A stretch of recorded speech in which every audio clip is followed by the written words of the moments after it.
साथ मैं हूं सुचरिता कुकरेती। आप देख रहे हैं अपना फेवरेट शो महाभारत। और महाभारत में आज बात होगी एक ऐसे बयान की जिसकी गूंज न सिर्फ भारत में बल्कि पाकिस्तान और बांग्लादेश में भी सुनाई दे रही है।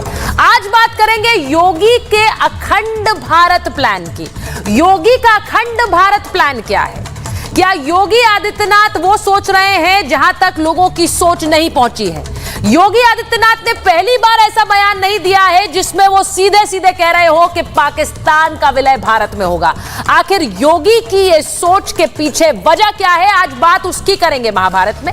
इसी के साथ ये भी कि पाकिस्तान में क्या बगावत होने वाली है, क्या फिर तख्ता पलट होने वाला है? जो बांग्लादेश में हुआ क्या वो पाकिस्तान में होगा? और क्या योगी आदित्यनाथ का बयान इस तख्ता पलट से भी जुड़ा हुआ है? आज महाभारत इस पर भी होगी। और महाभारत इस बात पर भी कि 15 अगस्त को बांग्लादेश में क्या बड़ा एक्शन होने वाला है। योगी आदित्यनाथ का बयान कैसे 15 अगस्त के इस एक्शन से भी जुड़ा है, आज बात महाभारत में उसकी भी होगी। क्योंकि बांग्लादेश में कल 15 अगस्त का इतिहास क्या है और 15 अगस्त को कल एक्शन क्या होगा, बात इस पर होगी। और इसका इंडिया कनेक्शन क्या है। लेकिन सबसे पहले ये तस्वीरें आपको योगी आदित्यनाथ की दिखा रही हूं जो आज सुबह सुबह आई। और आज विभाजन विभीषिका दिवस पर योगी आदित्यनाथ सुबह सुबह किस तरह इसी दिवस के लिए और भारत के विभाजन का एक तरह से शोक मनाता हुआ यह दिवस, जिसमें आज पदयात्रा पर निकले योगी आदित्यनाथ। लेकिन उन्होंने जो बयान दिया वो महत्वपूर्ण बयान जिसकी गूंज पाकिस्तान में भी और बांग्लादेश में भी, वो सुनिए।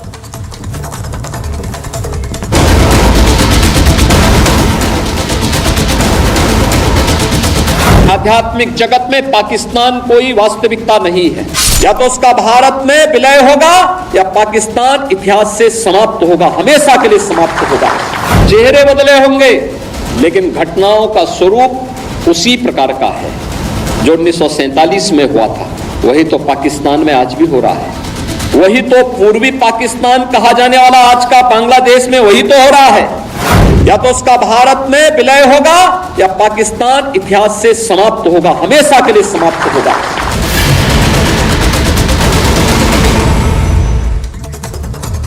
और पाकिस्तान पर योगी की भविष्यवाणी के बाद ये तस्वीरें जरा देख लीजिए जो पाकिस्तान से आई हैं। पाकिस्तान में कैसे प्रदर्शन हो रहा है उसकी तस्वीरें देखिए।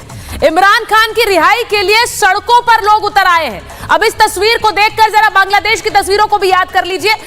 पाकिस्तान के लोग सड़कों पर हैं और वहां पर उग्र प्रदर्शन हो रहा है। भारी संख्या में लोग पहुंचे हुए हैं और ये तस्वीरें पाकिस्तान से आई। और इन तस्वीरों का योगी आदित्यनाथ के बयान से कनेक्शन क्या है? क्या पाकिस्तान में भी बांग्लादेश की तरह कोई तख्ता पलट होगा? क्योंकि आज योगी आदित्यनाथ ने पाकिस्तान पर बड़ा बयान दिया। पाकिस्तान पर सीएम योगी ने जो बयान दिया, जैसा मैंने कहा कि उसकी गूंज बांग्लादेश और पाकिस्तान में है। पाकिस्तान पर सीएम योगी का यह बड़ा बयान जिसमें उन्होंने कहा कि पाकिस्तान या तो खत्म होगा या फिर उसका विलय होगा भारत में। पाकिस्तान का विलय होगा या वो समाप्त होगा। योगी ने कहा कि इतिहास से मिट जाएगा पाकिस्तान का नाम। उन्होंने यह भी कहा कि पाकिस्तान के लिए इस देश में, इस दुनिया में ऐसा लगता नहीं कोई जगह है। बांग्लादेश में वही हो रहा है जो 1947 में हुआ, पाकिस्तान में भी वही हो रहा है जो 1947 में हुआ। यह योगी आदित्यनाथ का बयान था। अब इसके मायने क्या हैं? वो कह रहे हैं बांग्लादेश के हिंदुओं के लिए कोई बोल नहीं रहा है और वैसा ही हो रहा है जैसा 1947 विभाजन के समय हुआ था। क्या पाकिस्तान में भी वही होगा जो बांग्लादेश में हो रहा है? यह रिपोर्ट पहले देख लीजिए, उसके बाद महाभारत।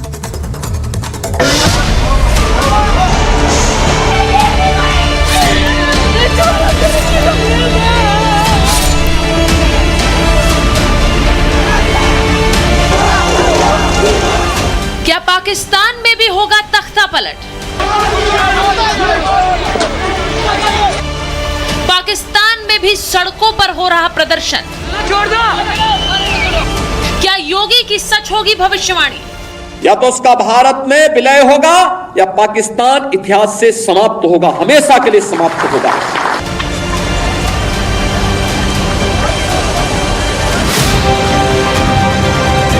अगर किसी भी हो जाए तो उस देश का क्या होगा? इसका उदाहरण कई देश हैं, लेकिन सबसे पहला नाम पाकिस्तान।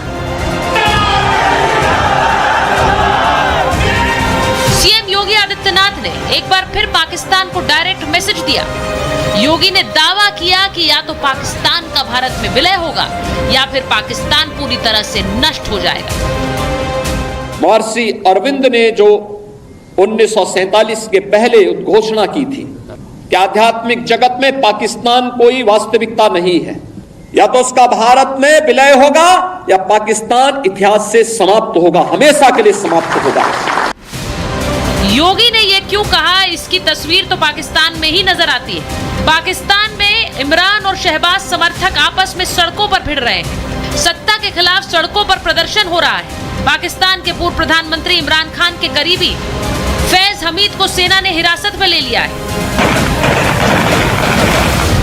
इतना ही नहीं, बलूचिस्तान पाकिस्तान का सबसे बड़ा प्रांत है, लेकिन इसके बावजूद विकास से कोसों दूर है और यहाँ के लोग पाकिस्तान से आजादी की मांग करते रहे। इसीलिए कह रहे हैं कि आजाद होकर भी गुलाम ही रह गया है पाकिस्तान। मौजूदा समय में $21 बिलियन से ज्यादा का कर्ज है। पाकिस्तान सरकार में भी सेना का पूरा हस्तक्षेप है और आतंकियों का सबसे बड़ा हमदर्द भी है पाकिस्तान। इस सब के बीच पड़ोसी मुल्क बांग्लादेश में भड़क रही हिंसा पूरी दुनिया के लिए सबक है और सबसे ज्यादा पाकिस्तान के लिए, क्योंकि बांग्लादेश में भी कट्टरपंथियों ने सत्ता हासिल कर ली है और बांग्लादेश और पाकिस्तान में इस वक्त क्या हालात हैं, ये किसी से छिपे नहीं। हमारा पड़ोसी देश पाकिस्तान है जो कट्टरपंथियों के प्रभाव में है। इसी वजह से पाकिस्तान की इकोनॉमी का हाल देखिए, दुनिया आपके साथ ट्रेड नहीं करेगी, टूरिज्म बंद हो जाएगा, आप में गरीबी आएगी, आप तो कहीं ना कहीं फिर रेवोल्यूशन होगी। खासतौर पे बांग्लादेश जिस तरह से वहाँ तख्ता पलट हुआ है और टोटल एनार्की वहाँ चल रही है, क्योंकि जो इंटरनल सरकार है वो भी अभी स्थिति पे काबू नहीं ले पाई है और जैसे ही वो सत्ता का थोड़ा सा सुख भोगने लगेंगे तो आप देखना उनमें आपस में काफ़ी मतभेद होंगे और ये सरकार बहुत ज़्यादा चलने वाली नहीं है। और बांग्लादेश और पाकिस्तान के विकास में इस वक्त कट्टरपंथी सबसे बड़ा रोड़ा है। 1947 में दो मुल्क बने, आगे जाकर पाकिस्तान का विभाजन बांग्लादेश के रूप में भी हुआ, लेकिन ऐसा क्यों है कि इतने दशकों बाद भी भारत विकास की गाथा रच रहा है, लेकिन पाकिस्तान बहुत पीछे रह गया है और बांग्लादेश भी अब पीछे धकेला जा रहा है। क्या इसकी वजह कट्टरपंथ है? क्या योगी का कहा सच होगा? पाकिस्तान खत्म होगा, पाकिस्तान का भारत में विलय होगा? Bureau report, Republic Bharat. तो जो तस्वीरें आज मैं दिखा रही हूं, सबसे बड़ी बात कि पाकिस्तान को लेकर जो बयान योगी आदित्यनाथ ने दिया है उसको लेकर चर्चाएं हैं। आरजू काज़मी हमारे साथ जुड़ गई हैं पाकिस्तान से सीधे। बाकी मेहमान जब जुड़ते हैं जरा मुझे बताइए। आरजू जी, महाभारत में आपका स्वागत है।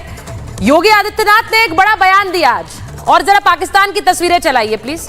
पाकिस्तान में कैसे या तो भारत में विलय होगा या पाकिस्तान खत्म हो जाएगा। अब मैं तस्वीरें कुछ चला रही हूं, पाकिस्तान में इस तरह का प्रदर्शन हो रहा है, सड़कों पर उतरे हुए हैं इमरान खान के समर्थन में और भारी भीड़ दिख रही है, और कुछ उसी तरह की तस्वीरें हैं प्रदर्शन की जैसे बांग्लादेश में थी। आरजू जी, जरा इसके बारे में पहले हमें बताइए कि हो क्या रहा है वहां।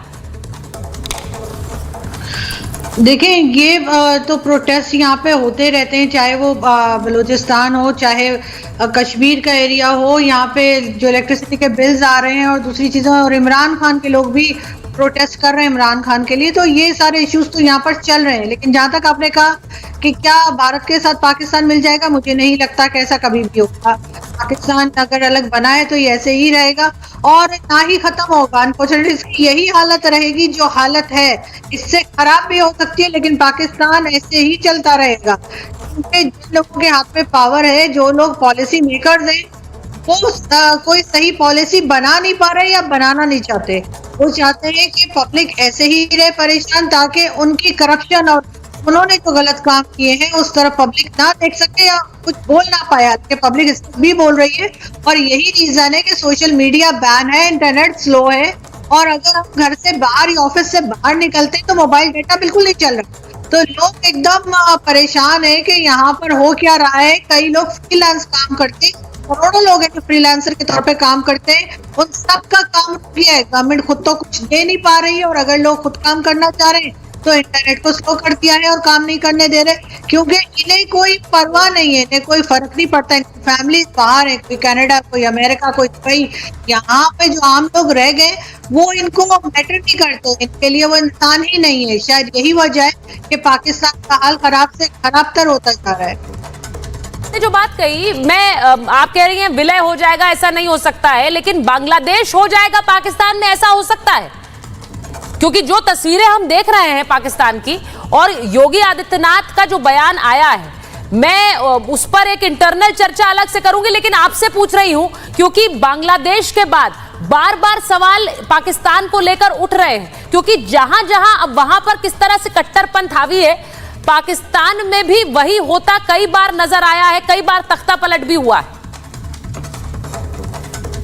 पाकिस्तान में ये बात भी चल रही है कि कई लोग जो है वो ये समझ रहे हैं या चाह रहे हैं कि जैसे स्टूडेंट्स उठे थे बांग्लादेश के, ऐसे ही पाकिस्तान के स्टूडेंट्स भी बाहर आए। और कई लोग ये भी कह रहे हैं कि इस वक्त जो जनरल फैज को अरेस्ट किया गया है तो शायद उस किस्म की भी कोई चीज तैयार कर रहे थे इमरान खान के लिए कि स्टूडेंट्स बाहर आए और वो प्रोटेस्ट करें गवर्नमेंट के खिलाफ, एस्टेब्लिशमेंट के खिलाफ, शायद वो चीज की जा रही है। मगर अभी तक यहाँ पर कुछ ऐसा होता हुआ दिखा नहीं है। अभी तक कोई स्टूडेंट या स्टूडेंट फेडरेशन की तरफ से प्रोटेस्ट देखने में नहीं आया है, लेकिन ऐसा नहीं होगा, कब तक नहीं होगा इस बारे में कुछ नहीं कहा जा सकता। अब मैं एक बार बता दूं, हमारे साथ major general GD Bakshi sir जुड़ गए हैं, सुशील पंडित जी हमारे साथ जुड़ गए हैं, राजनीतिक विश्लेषक हैं, कश्मीरी एक्टिविस्ट हैं। अब जीडी बख्शी सर, मैं पहले आपके पास आ रही हूं। ये जो चर्चाएं बहुत सी हो रही हैं योगी आदित्यनाथ के बयान के बाद, लेकिन मैं बांग्लादेश और पाकिस्तान पर अलग से आपसे बात करना चाहती हूं। बांग्लादेश में जो हुआ है उसके बाद आज तस्वीरें जिस तरह पाकिस्तान से भी आ रही है, प्रदर्शन हो रहा है, सड़कों पर लोग उतर आए, भले ही इमरान खान की रिहाई के लिए हैं, लेकिन जिस तरह की एक तख्ता पलट हमने बांग्लादेश में देखी, उसके बाद से चर्चाएं हैं कि क्या फिर से एक तरह का विद्रोह पाकिस्तान में भी हम देखेंगे? नहीं, बिल्कुल हो सकता है, बिल्कुल हो सकता है। कुछ ही दिन पहले जमायते इस्लामी के जो हेड हैं पाकिस्तान में, उन्होंने बहुत दहाड़ के शहबाज शरीफ को बोला था, शहबाज शरीफ तेरे को जहाज नहीं मिलेगा, शहबाज शरीफ तेरे को जहाज नहीं मिलेगा, जैसे कि हसीना वाजेद को मिल गया। और वो भी उनके तख्ता पलट की बात कर रहे थे। फिर आई ये जो है हमीद साहब, जो आपके फॉर्मर पाकिस्तान के डीजी ISI थे, उनकी अरेस्ट हो गई है। और वो क्या कर रहे थे, वो पैसा किसी से ऐंठ के एक टीवी चैनल अपनी बनाने की कोशिश कर रहे थे, जिससे लोगों को लगातार भड़काया जाए। याद रखा जाए कि इमरान खान को सत्ता में लाने में बहुत बड़ा हाथ ISI का था, और जब उस टाइम भी ये थे इमरान खान के चहेते, और इमरान खान साहब चाहते थे कि ये आर्मी चीफ बने। और उस वक्त दोनों का ये काफी झड़प हो गई आसिम मुनीर के बीच में और इसके बीच में, और बाजवा साहब ने आसिम मुनीर को आर्मी चीफ बनाया। आर्मी चीफ के पोस्ट को लेके झड़प हो गई थी इमरान खान में और पाकिस्तानी मिलिट्री एस्टैब्लिशमेंट। और जब भी ऐसा होता है तो कीमत चुकानी पड़ती है मिलिट्री एस्टैब्लिशमेंट के गुस्से की। जो सिविलियन एस्टैब्लिशमेंट है वो ही मार खाती है, वही हम देख रहे हैं। लेकिन पाकिस्तान में अब एक फर्क आ रहा है। फर्क यह है कि पाकिस्तान अनफॉर्चुनेटली एक फटीचर मुल्क बन गया है।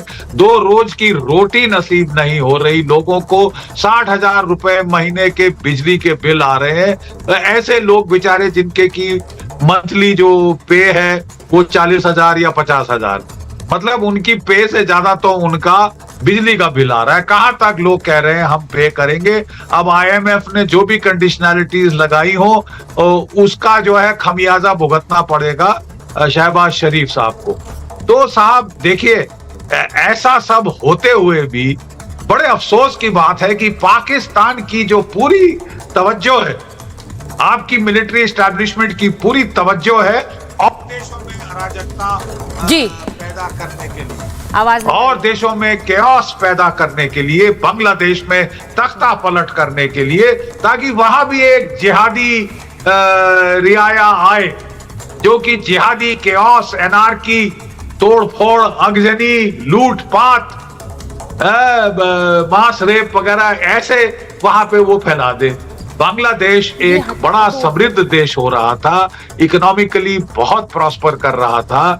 2015 में बांग्लादेश का पर कैपिटा इनकम पाकिस्तान से ज्यादा हो गया था। 2021 तक बांग्लादेश का पर कैपिटा इनकम भारत से ज्यादा हो गया था। 6% प्रति एनम उनका जीडीपी बढ़ रहा था। अब वहां पे साहब पाकिस्तान ने जमायते इस्लामी को उकसाया, उनको पैसे दिए, अमेरिका ने उनको पैसे दिए। मैं एक बार जीडी बख्शी सर, मैं एक बार जरा सुशील जी के पास जाती हूँ।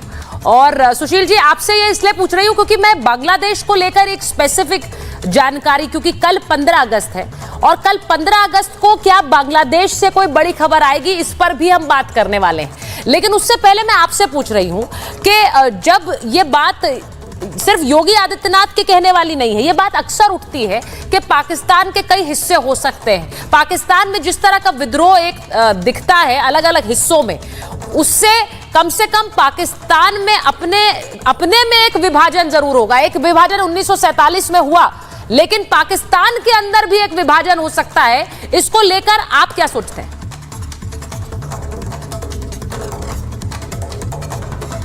नमस्कार सुचरिता जी, मेरे फेलो पैनलिस्ट को भी और आपके दर्शकों को भी। 14 अगस्त का दिन 1947 में वो दिन है जब एक पाखंड के रूप में पाकिस्तान उभर कर आया। पाकिस्तान को बनाया गया कुछ खास हितों की, कुछ खास इंटरेस्ट की सर्विसिंग के लिए, सेवा के लिए। और जैसे जैसे वो इंटरेस्ट पूरे होते गए और पाकिस्तान की अहमियत कम होती गई, पाकिस्तान को टूटना फूटना और अपने ही बलबूते पर किसी तरह खड़ा होना, लड़खड़ाना, इसके लिए छोड़ दिया गया।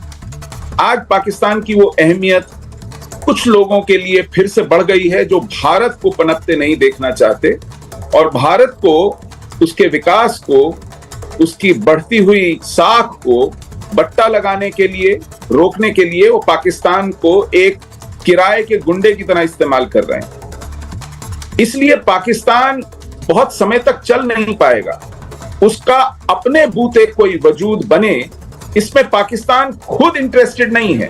पाकिस्तान को खैरात खाने की आदत पड़ गई है, भीख मांगने की आदत पड़ गई है। पाकिस्तान अपनी इकोनॉमी नहीं बना पा रहा है। इकोनॉमी के नाम पर वहां सिर्फ उधार और उधार पुराने उधार को चुकाने के लिए, और अब तो पुराना उधार चुकाने की भी जहमत नहीं उठाता कोई। नए उधार पे नया उधार लगातार लिए जा रहा है, क्योंकि उनको ये मुगालता है कि we are too big to fail. हमें कोई डूबने नहीं देगा, क्योंकि हमारे डूबने से बहुत लोगों का बहुत नुकसान होगा। तो इसी बात पर इतराते हुए वो उधार पे उधार ले रहा है, और यही उसके नष्ट होने का कारण बनेगा। एक समय आएगा, और वो आ ही गया है लगता है, कि दुनिया को लगेगा कि अब पाकिस्तान का बने रहना दुनिया के हित में नहीं है। आज से करीब 28 साल पहले मैडलिन ऑलब्राइट, जो बिल क्लिंटन की सेक्रेटरी ऑफ स्टेट थी, उन्होंने कहा था कि Pakistan has become a migraine for the world. दुनिया के लिए पाकिस्तान एक सिरदर्द बन गया है। और फिर आज से लगभग 10-12 साल पहले हिलरी क्लिंटन ने पाकिस्तान आकर पाकिस्तान को ये नसीहत दी थी कि अपने पिछवाड़े में सांप पालना बंद कीजिए। जरूरी नहीं है कि ये आपके सिर्फ पड़ोसियों को ही डसेंगे। बिल्कुल, और वो सबको याद है। उससे भी उससे भी आगे नाक से ऊपर पानी निकल गया है। बिल्कुल, आपने हिलरी क्लिंटन के बयान की याद दिलाई सुशील जी, जब हिलरी क्लिंटन ने कहा था कि वो सिर्फ आपके जब when you have snakes in your backyard, वो आपके पड़ोसियों को ही नहीं डसेंगे, वो आपको भी डसेंगे। लेकिन इस वक्त ऐसा लग रहा है कि हमारे जो पड़ोस में देश हैं, उनमें एक तरह से सत्ता का स्थायित्व नहीं है। उसमें सिर्फ एक ब्राइट स्पॉट भारत है, क्योंकि वहां पाकिस्तान की हमने बात की। आज योगी आदित्यनाथ ने कहा कि जो 1947 में हुआ वो पाकिस्तान और बांग्लादेश में आज भी हो रहा है। अब बांग्लादेश में 1975 में भी एक ऐसा ही खून खराबा हुआ था, जिसकी मैं याद इसलिए दिलाना चाहती हूं क्योंकि कल 15 अगस्त है और ये कत्लेआम भी 15 अगस्त को हुआ था। सेना की एक टुकड़ी ने विद्रोह कर दिया था और भारत ने मुजीबुर रहमान के लिए हेलीकॉप्टर भेजा था। भारत का हेलीकॉप्टर ढाका में लैंड कर गया था और वहां से मुजीबुर रहमान को रेस्क्यू करने जा रहा था। रहमान ने हेलीकॉप्टर में बैठने से मना कर दिया था। शेख हसीना के पिताजी ने मना कर दिया था। उन्होंने कहा कि ये मेरे लोग हैं, मैं इन्हें छोड़कर नहीं जा सकता हूं, और इसीलिए वो नहीं गए। ये लोग हमें नुकसान नहीं पहुंचाएंगे, ये भी मुजीबुर रहमान ने कहा था। लेकिन 15 अगस्त 1975 को उनकी हत्या कर दी गई थी, उनके परिवार के सदस्यों की हत्या कर दी गई थी। विद्रोहियों ने मुजीबुर रहमान की हत्या की, पूरे परिवार को खत्म कर डाला था और 18 लोगों की हत्या कर दी थी। अब सोचिए, तब से यहां पर उनके संस्थापक के रूप में 15 अगस्त को उनकी हत्या का दिन था और इसीलिए इसे शोक दिवस के रूप में बांग्लादेश में मनाया जाता है। और कल 15 अगस्त है। अब आप सोचिए, 15 अगस्त को शोक दिवस मनाया जाता है, लेकिन कल यानी बांग्लादेश में यह पहली बार होगा उनकी हत्या के बाद कि शोक दिवस मनाने से इनकार कर दिया वहां की सरकार ने। उन्होंने कहा है कि वहां शोक दिवस नहीं मनाया जाएगा, क्योंकि जो तस्वीरें आप देख रहे हैं बांग्लादेश से, वहां से जो तस्वीरें हैं वो आप देखिए, ये आपको याद होंगी कि मुजीबुर रहमान की कैसे जो मूर्ति लगी थी उसे तोड़ दिया था। तो ऐसे में कल क्या होगा, क्योंकि कल 15 अगस्त है और शेख हसीना ने एक अपील कर दी है। जरा वो अपील चलाइए। शेख हसीना ने एक अपील की है। शेख हसीना ने जो अपील की है, उन्होंने जनता से कहा है कि मेरा पिता का अपमान किया गया। उन्होंने कहा मेरे पिता का अपमान किया गया है और इसीलिए कल आप लोग उस दिन को याद कीजिए। मुझे देशवासियों से इंसाफ चाहिए।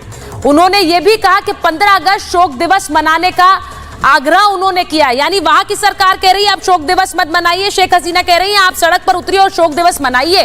15 अगस्त को मुजीबुर रहमान की बरसी है, यह संदेश उनकी तरफ से आया है। आंदोलन के नाम पर बर्बरता की गई थी, इसे याद रखिए, और हिंसा करने वालों को सख्त सजा दी जानी चाहिए। उन्हें सबक आप ही सिखा सकते हैं। अब मेरा सीधा सवाल यह है कि कल 15 अगस्त के दिन बांग्लादेश में क्या होगा, क्योंकि एक तरफ तख्ता पलट की आहट पाकिस्तान में, दूसरी तरफ शेख हसीना यहां से अपील जारी कर रही है कि सरकार भले ही कह रही हो कि शोक दिवस नहीं मनाया जाएगा, लेकिन आप शोक दिवस मनाइए और इस दिन को याद रखिए।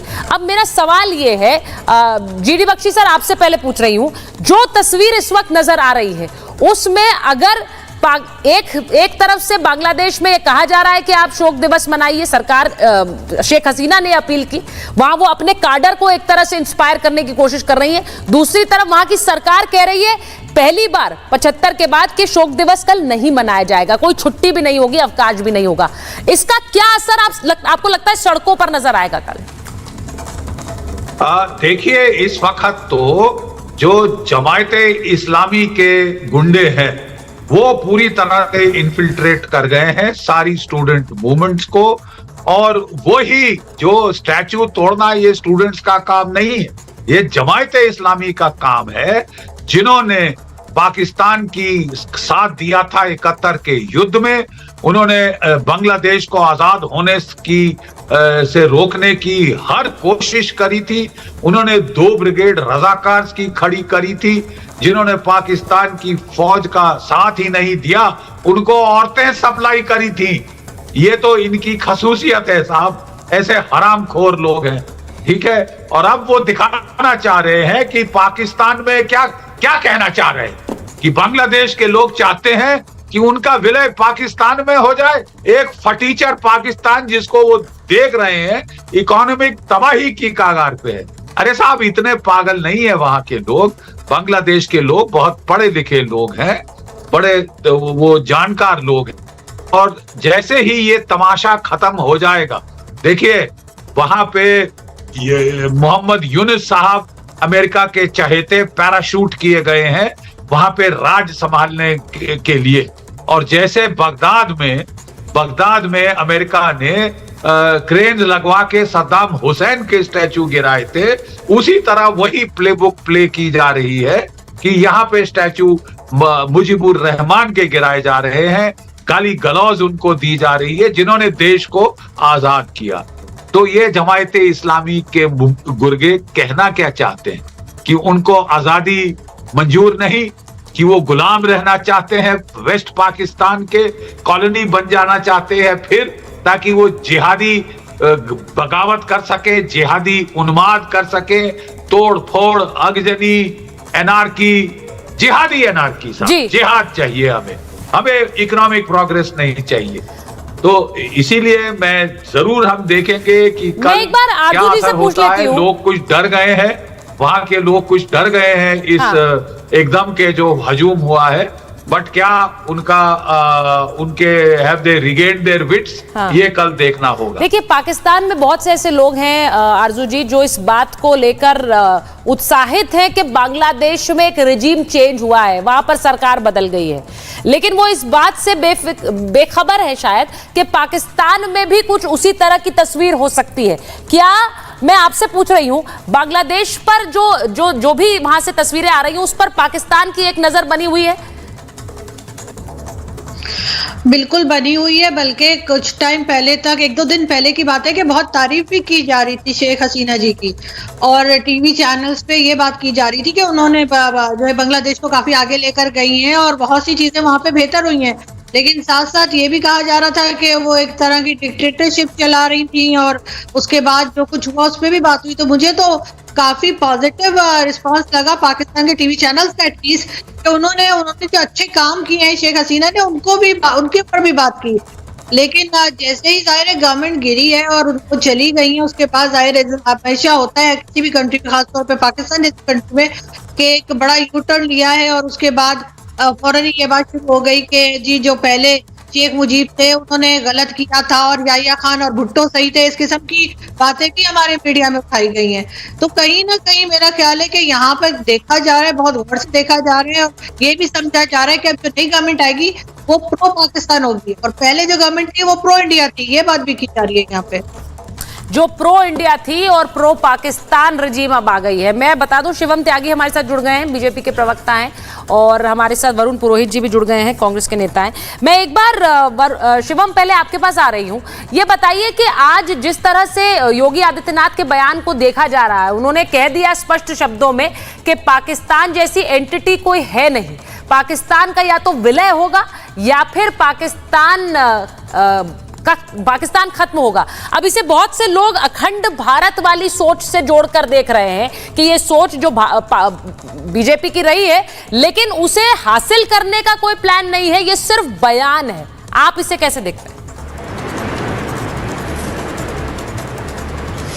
देखिए, सबसे पहले मैं एक चीज कहना चाहता हूं कि जहां तक बात अखंड भारत की है, मैं मानता हूं कि इस दुनिया में और देश में जितने भी भारतीय हैं वो अखंड भारत का सपना अपने मन में लेकर जीते ही हैं। जहां तक आपने कहा कि इसका कोई प्लान नहीं है, ये सिर्फ बातें हैं, मैं एक चीज कहना चाहता हूं, रैडिकल इस्लामिस्ट जहां पर भी हैं वो अपने आप को खुद ही खत्म कर लेंगे, उसके लिए बहुत ज्यादा कुछ करने की आपको आवश्यकता नहीं है। एक देश जिसको बनाने में मुजीबुर जी का कितना एक टाइम लगा, कितनी सारी चीजें की, भारत ने उनको कितनी मदद की, अगर वहां पर देश बनाने वाले को और आजादी दिलाने वाले की ही मूर्ति तोड़ी जाने लगे तो सोच लीजिए कि वो कट्टरपंथ किस हद तक पहुंच गया है और देश का क्या हाल हो रहा है। अगर वहां पर वो मूर्तियां तोड़ी गई, उन भारतीय सैनिकों की मूर्तियां तोड़ी गई, जहां पर बैठकर जो है 93,000 सैनिकों का सरेंडर हमने कराया था जब जो है सारी चीजें हुई थी, तो सोचिए नफरत किस हद तक बढ़ गई है। भारत ने कितनी मदद उनको की थी, चलिए उसको छोड़ देते हैं। आप इसके अलावा कहीं भी चले जाइए, पाकिस्तान में देख लीजिए रेडिकलाइजेशन किस हद तक है। आप अगर अपने ये मतलब अपने आप में एक बहुत बड़ी बात है। और एक और चीज मैं कहना चाहता हूं, अब अपने हिंदुस्तान में आ जाइए, जब रेडिकलाइजेशन बेहद बुरे स्तर पर पहुंच गया था कश्मीर में, तो स्थितियां क्या खराब हो गई थी। 370 हटाकर हमने उसको वापस चीजों को ठीक किया। आज कहीं ना कहीं लोगों की स्थितियां उस तरह की है। ये परेशानी लार्जर देन मतलब आपका जितना सोच सकते हो उससे थोड़ी बड़ी है। जहां जहां पर रेडिकलाइजेशन बढ़ा, उसके आधार पर, धन के आधार पर देश को अपने एक नेक्सस में परिकल्पना देने की कोशिश की, वो अपने आप ही बर्बाद हो गए। बांग्लादेश की बहुत चीजें जो है धीरे धीरे बेहतर हो रही थी, लेकिन आप देखिए एकदम से जैसे ही इस्लामिस्ट बढ़े, जैसे ही रेडिकलाइजेशन हुआ, जैसे ही कट्टरपंथ बढ़ा, बंटाधार कर दिया देश का।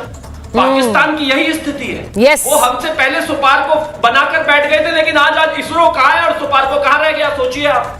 आज LIC की अगर मैं खास तौर पर बात करूं तो LIC जो फंड मैनेज करता है वो पाकिस्तान की GDP का 2 गुना है। पाकिस्तान की GDP का 2 गुना है।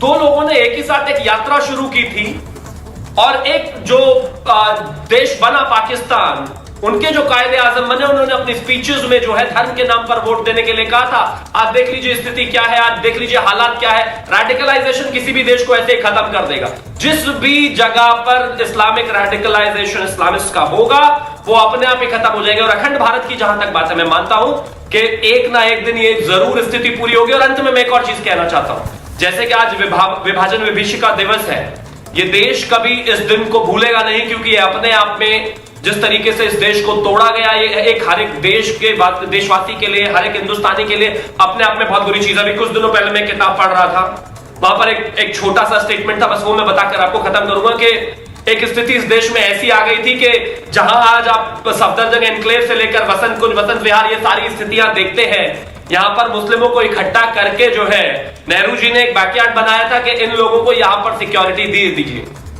पटेल जी ने उसका विरोध किया और कहा कि एक तरफ हमारे हिंदू भाई पाकिस्तान में उनका इतना बुरा हाल है और यहां आप इनको सिक्योरिटी देने पर लड़ने लगे हैं। खैर ऐसा नहीं हो पाया।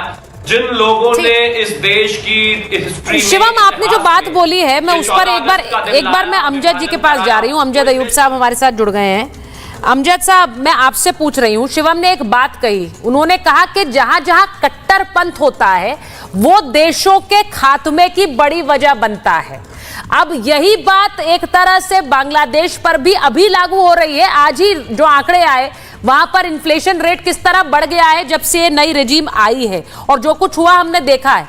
पाकिस्तान में जो हो रहा है वो भी हम देख रहे हैं। इसीलिए शायद बहुत से जानकार ये कहते हैं कि ये देश को खत्म करने की जरूरत नहीं है, ये तो अपने आप खत्म हो जाएगा।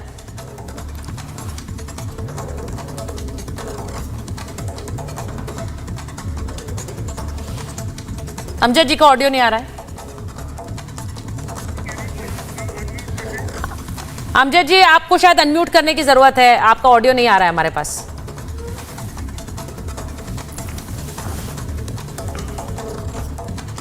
ठीक है, मैं वापस आ रही हूं। मैं सुशील जी आपके पास आ रही हूं। सुशील जी, जो सवाल मैंने अमजद जी से पूछा, मुझे लगता है मैं आपसे ले सकती हूं, क्योंकि जो बात हम कह रहे हैं कि कट्टरपंथ जो एक बहुत बड़ा कारण होता है मुल्कों के खात्मे के लिए, वो किस तरह पूरा देश अस्त व्यस्त कर देता है। बांग्लादेश में हमने देखा, पाकिस्तान में फिर से वही तस्वीरें एक बार फिर से आने लगी है सड़कों पर प्रदर्शन की। जी यही नहीं, अफगानिस्तान को देख लीजिए। यस, वो मध्य युग में पहुंच गया है, खंडहर बन गया है, क्योंकि तालिबान ने सबका वहां जीना हराम कर रखा है। आधे से ज्यादा मुल्क जो है, महिलाएं हैं, उनका पढ़ना लिखना बंद कर दिया है, काम करना बंद कर दिया है। वहां कोई निवेश करके राजी नहीं है, वहां कोई धंधा काम बचा नहीं है। तो यही हाल धीरे धीरे पाकिस्तान का हो रहा है और बांग्लादेश भी उसी रास्ते पर धकेल दिया गया है। आप दुनिया के अन्य देशों में चले जाइए, जहां जहां अफ्रीका में देख लीजिए, इधर मिडिल ईस्ट में, वेस्ट एशिया में, पश्चिमी एशिया के देशों में देख लीजिए, अगर वहां तेल ना हो तो वहां काम करने लायक उद्योग, पढ़ाई लिखाई, इसके लिए कोई अच्छा जरिया बचा नहीं है। और इजिप्ट जैसा देश जहां पर तेल नहीं है, वो किस तरह जिंदा है, वो बास्केट केस बनने को तैयार है। वो भी पाकिस्तान की तरह एक के बाद एक IMF से बेल आउट्स ले रहा है। चर्चा में इसलिए नहीं आता है क्योंकि उसकी हालत पाकिस्तान जितनी खराब अभी नहीं हुई है। पाकिस्तान अपने आप में एक मिसाल बन गया है, लेकिन इजिप्ट के बेल आउट भी इसी तरीके के हैं। वहां पर मुस्लिम ब्रदरहुड ने तांडव मचाया हुआ है। लीबिया जैसा देश इतना तेल होने के बावजूद कट्टरपंथ के कारण तबाह हो गया है। वहां कोई सत्ता या सरकार नहीं है, कोई व्यवस्था नहीं है। लोग अपने अपने देश को छोड़कर यूरोप और बाकी देशों में पनाह लेने, शरण लेने जा रहे हैं, इस खतरे के बावजूद कि वो भूमध्य सागर में डूब के मर जाएं, बच्चों और परिवार समेत डूब जाएं, छोटी छोटी किश्तियों में भागने को मजबूर हैं। यमन का हाल देख लीजिए, इस समय वहां पर गजा से ज्यादा परेशानी है। उधर बच्चे भूखों मर रहे हैं, दवाइयां नहीं है, इलाज नहीं है, अस्पताल नहीं है, काम धंधा तो छोड़ दीजिए। लेकिन वहां क्योंकि दो मुसलमान देश आपस में लड़ रहे हैं तो किसी का ध्यान नहीं जाता। तो जहां जहां आप देख रहे हैं कट्टरपंथ है, इराक में देख लीजिए, जहां आप लोगों को दफनाने के लिए जनाजे लेकर जाते हैं, उन जनाजों पर और क्या ये बड़ा कारण है, लोगों को अस्पताल ये बड़ा कारण रहा है भारत के उन्नति का? सबसे बड़ा सवाल यही है, क्योंकि जहां जहां हमने कट्टरपंथ देखा है वहां वहां देश पीछे हुए हैं। और इसीलिए जब योगी आदित्यनाथ ये बात कहते हैं कि पाकिस्तान का विलय हो जाएगा या वो खत्म हो जाएगा, तो ये बात बहुत बार बहुत से जानकारों ने इस वजह से ही कही है। अब एक और उन्होंने जो हमला बोला है, जिस पर मैं आ रही हूं वरुण जी आपके पास, विभाजन के लिए तत्कालीन कांग्रेस जिम्मेदार है, उन्होंने ये भी कहा। उन्होंने कहा कि विभाजन की त्रासदी दोबारा नहीं होने देंगे। जाति के नाम पर विभाजन की कोशिश हुई और कांग्रेस ने लोकतंत्र का गला घोंटा। कांग्रेस ने अलगाववाद को भी बढ़ावा दिया और देश को लड़ाने का काम किया। जब वो अलगाववाद और देश को लड़ाने की बात करते हैं तो सुशील जी यहां बैठे हुए, वरुण जी, जब हम कश्मीर की बात करते हैं जहां अलगाववाद को बढ़ावा दिया, जहां पर सीधे सीधे एक तरह से कश्मीरी पंडितों की हत्याएं की गई, उन्हें वहां से भगाया गया। अब वो कह रहे हैं कि कांग्रेस के पापों की माफी नहीं दी जा सकती, अभी भी विभाजन की कोशिश कर रही है। अब इस बार जाति वाला कार्ड खेल रही। जो कुछ हुआ है 1947 में, जो विभाजन और जो तस्वीरें हमने देखी, वो हम नहीं देखना चाहते हैं। वरुण जी।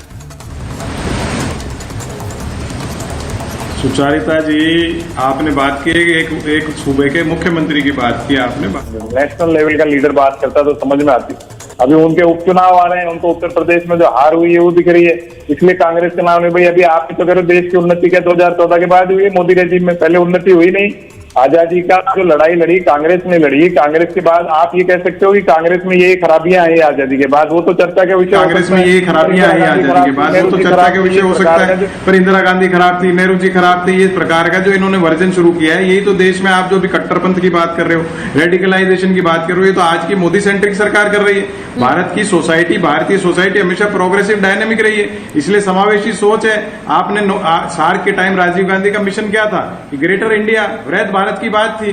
वो आज जो विदेशी शक्तियां हैं, भारत जो आप कह रहे हो इतना स्ट्रांग हो चुका है, श्रीलंका में देखा, मालदीव में देखा, अफगानिस्तान, पाकिस्तान, बांग्लादेश और विदेशी शक्तियां वो नहीं चाहती कि भारत सुपर स्ट्रांग बने। जाता है अखंड भारत की बात है, जो आचार्य विष्णुगुप्त चाणक्य ने किया, सपना भी देखा था, भारत को बना भी दिया था, वो तो हर भारतीय के मन में, इसमें कोई सोचने की बात नहीं। आप कह रहे हो खाली बीजेपी उसके पक्ष में, बीजेपी कैसे पक्ष में, सारे भारत को पूरा उसमें। मैं ये नहीं कह रही हूँ, ये बार-बार बड़ी अच्छी बात है आपने कहा कि अखंड भारत की सोच तो सबकी है, ये बड़ी अच्छी बात है, अखंड भारत की सोच सबकी है। पर वो जो हमला बोल रहे हैं उसमें, वो आप पर हमला ये बोल रहे हैं कि आज भी विभाजन की कोशिश आप लोग करते हैं। वरुण जी, विभाजन की कोशिश क्या आज भी आप लोग कर रहे हैं? सवाल मेरा ये है, और इसलिए ये सवाल है क्योंकि जब हम इन देशों की तस्वीरें देखते हैं, उस कट्टरपंथ को बढ़ावा नहीं। ये भी सवाल कि आप इस तरह की जो आक्रामकता है उसको सड़कों पर उतारने की बात करते हैं। आप एक टुकड़े टुकड़े वाली मंसूबे को आगे रखते हैं, इसीलिए वो विभाजन की बात करें। मैं एक बार शिवम से पूछ लेती हूँ सवाल क्या आपसे, और फिर आप उसका जवाब दीजिए। शिवम। हाँ, थैंक यू। देखिए, मैं एक चीज कहना चाहता हूं कि रेडिकलाइजेशन, इस्लामिक रेडिकलाइजेशन, कट्टरपंथ से कांग्रेस को प्यार है। इनका आई लव यू है कट्टरपंथ को। मैं उसका एग्जांपल देता हूं कैसे वो साबित करता हूं। अगर इनको कट्टरपंथ से प्यार नहीं है, अगर इनको रेडिकलाइजेशन से प्यार नहीं है, अगर इनको यासीन मलिक से प्यार नहीं है, तो हिंदुस्तान का एक हिस्सा जो बार बार चोटिल हुए जा रहा था, कश्मीर जैसा, बार बार जहां पर दिक्कत हो रही थी, बार बार जहां पर पाकिस्तान के झंडे खड़े हो रहे थे, बार बार जहां आतंकवादी घटना हो रही थी, बार बार जहां पर पत्थर मारे जा रहे थे, बार बार जहां पर जो है फौज को जो है लोग परेशान कर रहे थे, फौज पर हमले हो रहे थे, ये 70 साल देश में बैठे रहे, लेकिन इनसे 370 हटाने के लिए कोई एक प्लान नहीं बना।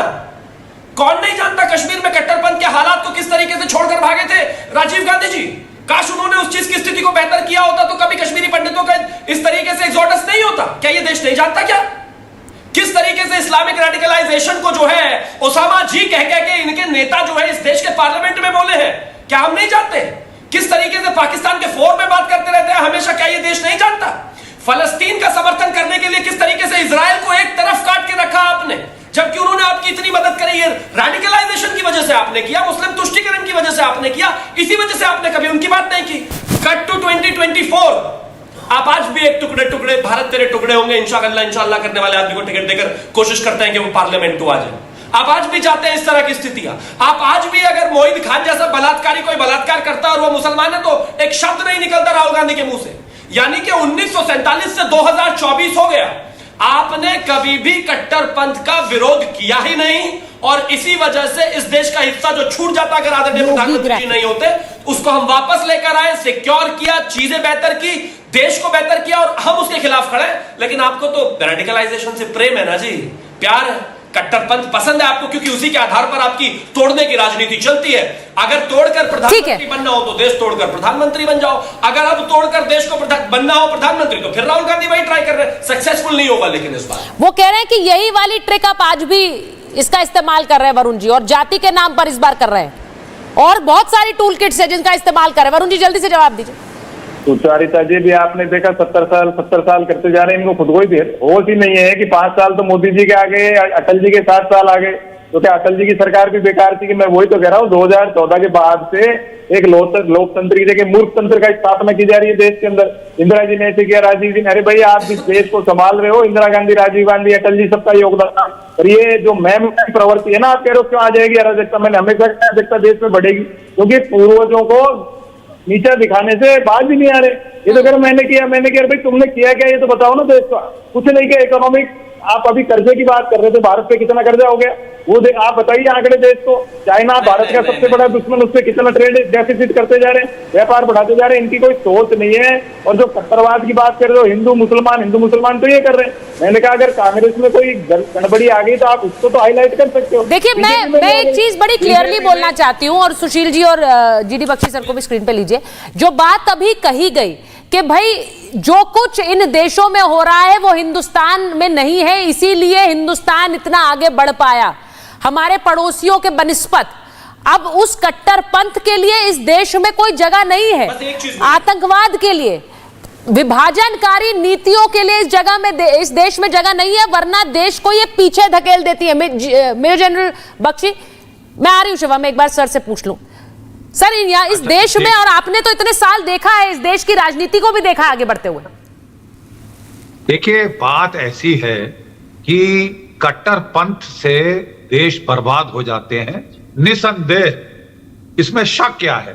हमारे सामने अफगानिस्तान का एग्जाम्पल है, पाकिस्तान के क्या फटीचर हाल है, 2 रोज की रोटी उनको जो है मिल नहीं पा नहीं रहे वहां के लोग, उनकी कमर टूटी जा रही है महंगाई से, और अराजकता वहां पे सड़कों पे फैल रही है। बांग्लादेश जो एक समृद्ध देश था, 15 साल हसीना वाजेद वहां रही, कितना इकोनॉमिक डेवलपमेंट कराया, वो वहां के जमायते इस्लामी को गवारा नहीं था।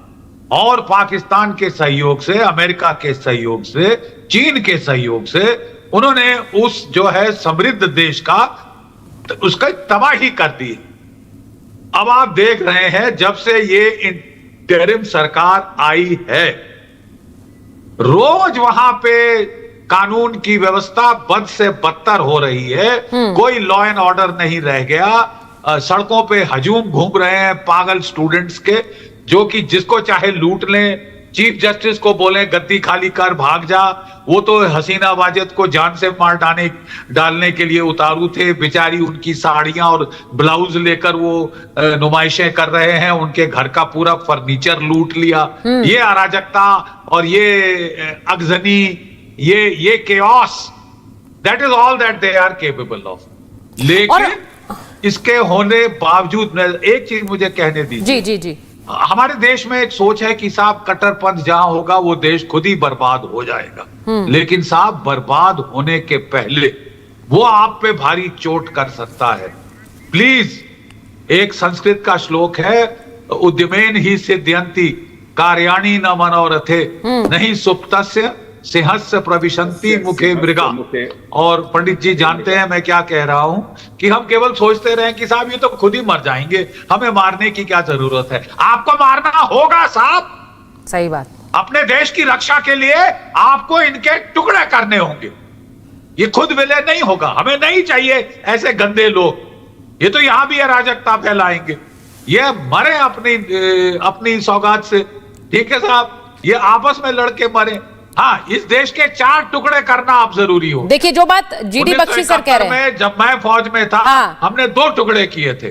अब बोलना कि साहब ये खुद ही मार लेंगे एक दूसरे को, हमें कुछ करने की जरूरत नहीं, आपको है, माफ कीजिए, एक सैनिक की दृष्टिकोण से मैं कह रहा हूं, देखिए, आपको शस्त्र उठा के इनका सर्वनाश करना होगा, नहीं तो उसके लिए डूबते भी ये देश आपको नुकसान बिल्कुल जीडी बख्शी सर, उसके लिए एक रणनीति की भी जरूरत पड़ेगी। लेकिन जो बात आपने कही है कि इनके खात्मे के लिए एक प्लान बनाना होगा, वरना ये यूं ही फलते फूलते रहेंगे। इनके खात्मा जरूरी है, क्योंकि ये कट्टरपंथ वहां से सिर्फ एक देश तक सीमित नहीं रहता है, फिर वो फैलता है एक वायरस की तरह। जैसा मैंने कहा, बांग्लादेश से भी वो एक पाकिस्तान में वापस फैलता हुआ नजर आ रहा है। जो तस्वीरें इस वक्त आ रही हैं, उसे वहां पर रोकना जरूरी है। मेरे पास महाभारत इतना ही समय। बहुत बहुत धन्यवाद।